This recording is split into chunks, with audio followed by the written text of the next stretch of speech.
Another Tata Group company reported its second quarter results.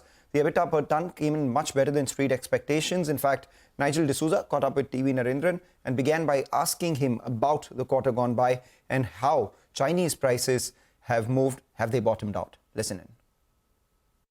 I think if you look at the Chinese prices, it had actually gone down to about 450 levels sometime in the middle of the last quarter. Since then, it picked up, crossed 500, dropped a bit below 500. So it's higher than the lowest it had hit a few months back, but still not where it should be. So I think it's hovering in the 480, 500, 520 range.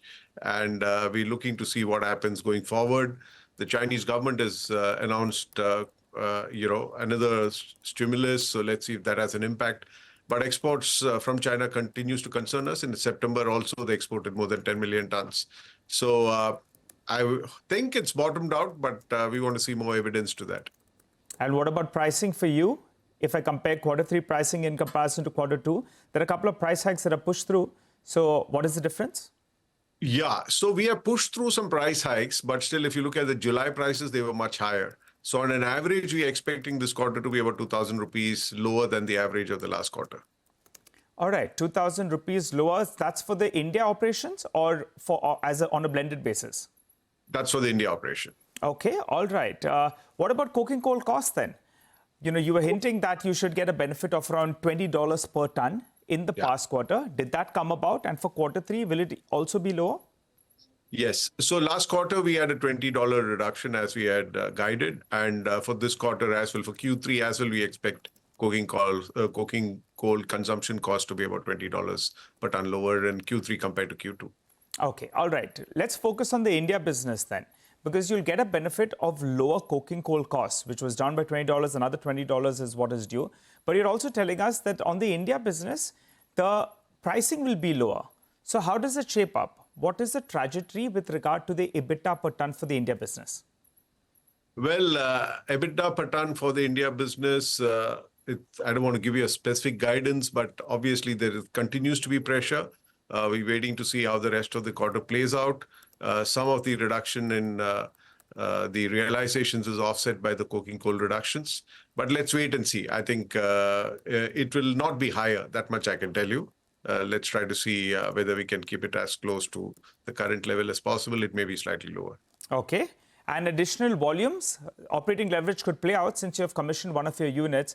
I think you were hinting at around 1.4 million tons odd volume, higher in FY25 if compared to FY24. That's on course?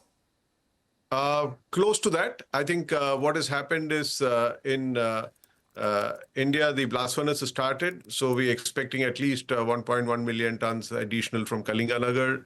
We're getting another 200,000 from Nilachal. But we have a shutdown a blast furnace shutdown in India. One of our blast furnaces in Jamshedpur needs to be taken down for relining. We're trying to see how much that can be pushed. And that will have an impact on the volumes. But we are between 1.1 to 1.4 in that range. Got it. What about the European business? Netherlands, the EBITDA per ton will continue to improve from here. And is the UK business heading to a neutral kind of scenario by the end of this fiscal? So I think you will see an improvement in the EBITDA per ton in Q3 in UK compared to UK in Q2. Netherlands may see a deterioration, not for anything else, but for the market conditions, unless the market changes significantly in the next 45 days or so. So while the production side is okay in Netherlands, we're going to be producing 2 million tons more this year than last year in terms of production. But I think the markets continues to be challenged, particularly because of the problems in Germany, and that's the biggest market in Europe. UK will see the benefits of the reduction in fixed costs because now we've closed both the blast furnaces, but that got delayed. Not the closure, but the separation packages got delayed by a few months because of the elections in the UK and the discussions that we had with the new government. But I think now it's on course. And as we had guided, we will start seeing the EBITDA per ton in the UK improve here on and hopefully come to close to a neutral level by the end of the year. Well, the net debt number is making your shareholders a little bit uncomfortable because it's at around 89,000 crores and the net debt to EBITDA as well has moved up. You had hinted in the past that you expect the net debt to EBITDA to come down to around that three times odd. Do you think that will happen by the end of this fiscal? And what is the absolute number on the net debt? Will it continue to move up from here? So we are at around 88,000 crores. As you've seen, it's higher than we would like it to be. We've taken out some of the capital from the working capital. Obviously, we are working to see how we can improve the EBITDA. The EBITDAs have been much lower than we had anticipated because of the market conditions. But yes, we want to work on bringing the net debt to EBITDA to below 2.5. That is the target that we are chasing. But yes, market conditions are not very helpful at the moment. So we are taking actions on what's in our control, which is more on cost takeouts. So by when does it come down to 2.5? Well, we are not giving up on that number. Let's wait and see in the next couple of quarters where we get. Yeah. The other big headline from a global perspective is that the United States is going to have a new president, President Trump. It'll be interesting to see how he disrupts the entire supply chain as well as the demand factors. Could you tell us what kind of impact do you see for Tata Steel? And as of now, how much of steel is exported to the United States? Currently, we sell close to 1 million tons, mainly from Europe into the US. Most of it goes from Netherlands. I think about 700,000 tons goes from the Netherlands. The rest of it goes from the UK. But a lot of it is steel for packaging, steel for high-end auto. So it's steel which is typically not made in the US. But yes, we're waiting to see what are the trade actions, if any, Trump will take. More importantly, what action is he going to take on China? What will the impact of that be on the Chinese economy, on the Chinese exports? Will Chinese steel exports continue to flood the Southeast Asian markets, as we've seen, and the impact of that? So it's going to be a time where, watchful time for sure. We need to see what's happening.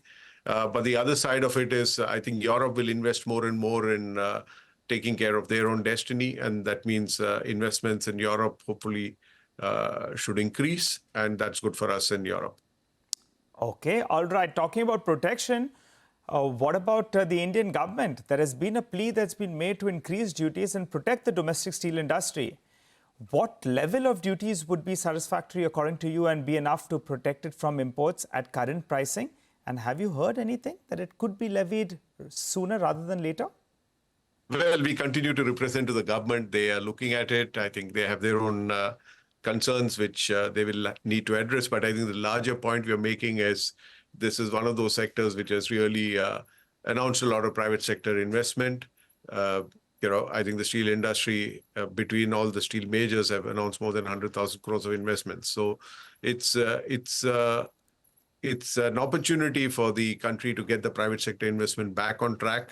But I think if imports continue the way it is, if steel prices continue the way it is because China is exporting steel despite losing money at those prices, then it will derail the investment plans of the Indian steel industry, not just Tata Steel, because ultimately it's not just about demand. It has to be profitable growth. Otherwise, where do the cash flows come from to make the investments? So I think that is a message that we are conveying, we are representing to the government. And you can see from the results of the steel companies in India that margins are shrinking, and that means cash flows are shrinking. So the investable surplus will reduce if this continues for very long. Okay, and what level, what kind of duties would you expect? I think, like we did in the past, one is to say, can the basic customs duty be increased from 7 to 15 or whatever? But if not that, some safeguard duties.